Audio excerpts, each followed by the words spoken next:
नमस्कार, आप देख रहे हैं प्राइम टीवी। मैं हूं आपके साथ अब्दुल करीम। बुलेटिन की शुरुआत करते हैं। अयोध्या में राम जन्मभूमि तीर्थ क्षेत्र ट्रस्ट के महासचिव चंपत राय का विवादित बयान उन्हीं के लिए मुसीबत बन गया है।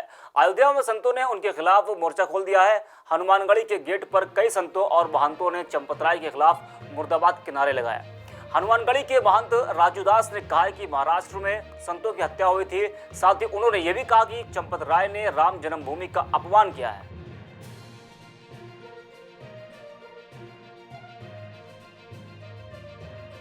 वजह है कि जी चंपत राय ने जिस प्रकार से मर्यादित भाषा के प्रयोग किया अयोध्यावासी के संतों ने और का नाम है अयोध्यावासी के माताओं के, इस पर हम लोगों के विरोध है कि ऐसे भाषा बोलने वाले राम जन्मभूमि के तीर्थ क्षेत्र के ट्रस्ट के जो महासचिव बन गया फर्जी, इसको यहाँ पर ऐसा शब्द बोलने वाले को अयोध्यावासी देखना पसंद नहीं करता। जल्दी से जल्दी इसको हटाया जाए। यहाँ नहीं, देखिए, लगातार महाराष्ट्र में संतों की हत्या हुई, यहाँ से आवाज उठी और उठने के बाद ये हुआ कि लगातार महाराष्ट्र में जिस प्रकार से सनातन धर्म संस्कृति विरोधी कार्यक्रम चल रहे हैं, इसमें साधु संतों ने जब आवाज उठाया तो लोगों ने कहा कि नहीं, ये राजनीतिक व्यक्ति हैं, अगर हम कोई बात रख दे तो ये खराब लग जाए इन लोगों को जो लगातार अपना दुकान चलाना चाहते हैं। दुर्भाग्यपूर्ण अयोध्या से राम जन्मभूमि तीर्थ क्षेत्र के जो ट्रस्ट के जो ट्रस्टी हैं, चंपत जी का बयान है कि अयोध्या के धरती के माई का लाल को ऐसा पैदा नहीं हुआ जो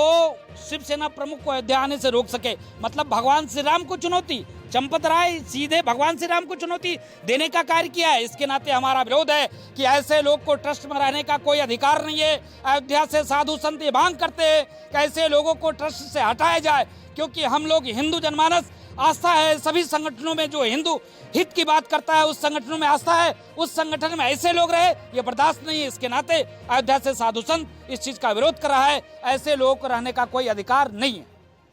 ललितपुर में तालबेहट इलाके में अवैध तमंचा फैक्ट्री पर छापेमारी करते हुए पुलिस ने भारी मात्रा में सामान को जब्त किया है।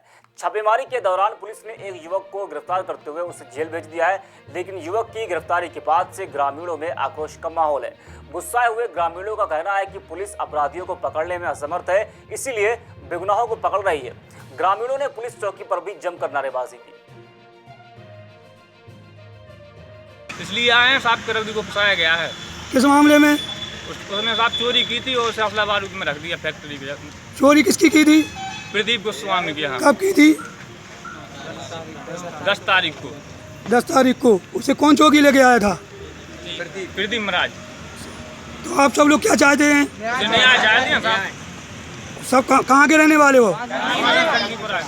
बदायूं के बिसौली थाना क्षेत्र में युवक ने नाबालिग लड़की के साथ दुष्कर्म किया। दुष्कर्म के बाद आरोपी मौके से फरार हो गया। वही पीड़िता अपने घर पहुंची और उसने घटना की जानकारी अपने परिजनों को दी। घटना की शिकायत करने के लिए परिजन थाने पहुंचे।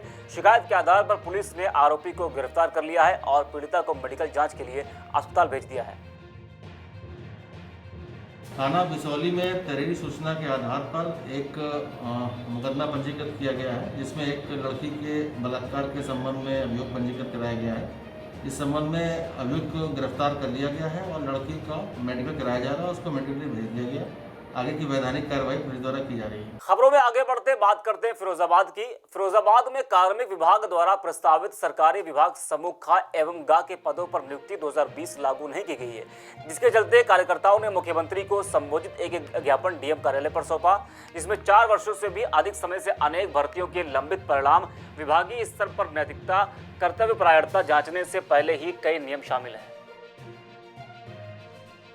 देखा जाए तो पूर्व में जो लंबित भर्तियां हैं, उन भर्तियों को सुनियोजित तरीके से कराने के बजाय सरकार रोजगार मांग रहे बेरोजगार छात्रों को का गला ही काट रही है। मेरा आपके चैनल के माध्यम से ये अनुरोध है कि सरकार जो पूर्व में लंबित भर्तियां हैं, जो उनको गतिमान अवस्था में लाए। सरकार और कोर्ट अपने ढुलमुल रवैये को छोड़कर एक अच्छी नियमावली बनाकर भर्तियों को पूरा कराए। कानपुर में उद्योग व्यापार ट्रस्ट की ओर से बिजली की बढ़ी दरों पर बैठक का आयोजन किया गया। कार्यक्रम का संचालन करते हुए महामंत्री सनी जायसवाल ने कहा कि उत्तर प्रदेश सरकार द्वारा बिजली की बढ़ाई जाने वाली दरों और फिक्स चार्ज को कम करना चाहिए। वहीं इस दौरान व्यापारियों ने चेतावनी देते हुए कहा कि जल्द ही अगर बिजली की दरों को कम न किया गया तो आंदोलन विकराल रूप लेगा। ललितपुर में सपा कार्यकर्ताओं ने जन समस्याओं को लेकर कलेक्ट्रेट परिसर में जमकर प्रदर्शन किया। इस दौरान कार्यकर्ताओं ने सरकार के खिलाफ नारेबाजी करते हुए सड़कों पर जुलूस निकाला और अपनी मांगों को लेकर डीएम को संबोधित ज्ञापन एसडीएम को सौंपा। वहीं सूचना पर पहुंची पुलिस ने सभी प्रदर्शनकारियों पर मुकदमा दर्ज करने की बात कही है। प्रतापगढ़ में आ रहे सपा के प्रदेश अध्यक्ष नरेश उत्तम पटेल और सपा के कई एमएलसी को रायबरेली पुलिस द्वारा ऊंचाहार में रोके जाने का मामला सामने आया है और प्रदेश सरकार के खिलाफ जमकर नारेबाजी की। बता दें कि सपा जिला अध्यक्ष छविनाथ यादव को फर्जी मुकदमे में फंसाकर पुलिस ने जेल भेज दिया है। पूर्व मंत्री शिवकांत ओझा का कहना है कि सरकार इस मामले में बदले की भावना से कार्रवाई कर रही है। और लोहिया के फ्रंटल के जो है बैनर तले समाजवादी पार्टी के राष्ट्रीय अध्यक्ष के आह्वान पर इस तरीके से प्रदेश सरकार में बेरोजगारों को रोजगार नहीं दे रही है और किसानों को खाद नहीं मिल रही है, यूरिया कालाबाजारी हो रही है और आरक्षण पर जिस तरीके से खत्म किया जा रहा है, उन्हीं मुद्दों को लेकर के हम लोग डीएम के माध्यम से माननीय राज्यपाल को महोदय को जो है ज्ञापन देने का काम किए हैं। कानपुर के कोहना थाना क्षेत्र में अपनी बीमारी से परेशान होकर एक लड़की ने गंगा बैराज में छलांग लगा दी। इस दौरान गंगा के किनारे मौजूद मछुआरों ने डूबती हुई लड़की को आलन फालन में नदी से निकालते हुए पुलिस को सूचना दी। मौके पर पहुंची पुलिस ने लड़की के परिजनों को घटना की जानकारी दी। संत कबीर नगर के धनघटा इलाके में कृषि निर्यात राज्य मंत्री श्रीराम चौहान ने आईटीआई कॉलेज का शिलान्यास किया। शिलान्यास के समय राज्य मंत्री ने जानकारी देते हुए कहा कि इस कॉलेज को 12 करोड़ 40 लाख रुपए की लागत से तैयार किया जाएगा और इस कॉलेज के बनने से हजारों छात्रों को लाभ होगा। कॉलेज के निर्माण की जिम्मेदारी लोक निर्माण विभाग को सौंपी गई है। ये आईटीआई यहाँ पर बनने वाला है, उसका निर्माण कार्य होगा। भारत सरकार की, प्रदेश सरकार की महत्वाकांक्षी योजना है। निश्चित रूप से इस क्षेत्र के लोगों के उत्थान के लिए, विकास के लिए और विभिन्न प्रकार के कार्यों में दक्ष करने के लिए अपनी भूमिका का ठीक प्रकार से निर्वहन करेगा। फतेहपुर के सदर कोतवाली क्षेत्र में नर्सिंग होम में इलाज के दौरान 2 साल की बच्ची की मौत हो गई। बच्ची की मौत के बाद परिजनों ने नर्सिंग होम में जमकर हंगामा किया। परिजनों के हंगामा करने की भनक लगते ही पुलिस भी मौके पर पहुंच गई। पुलिस ने पहुंचते ही परिजनों को शांत करवाया और बच्चे के शव को साथ में ले जाने के लिए कहा।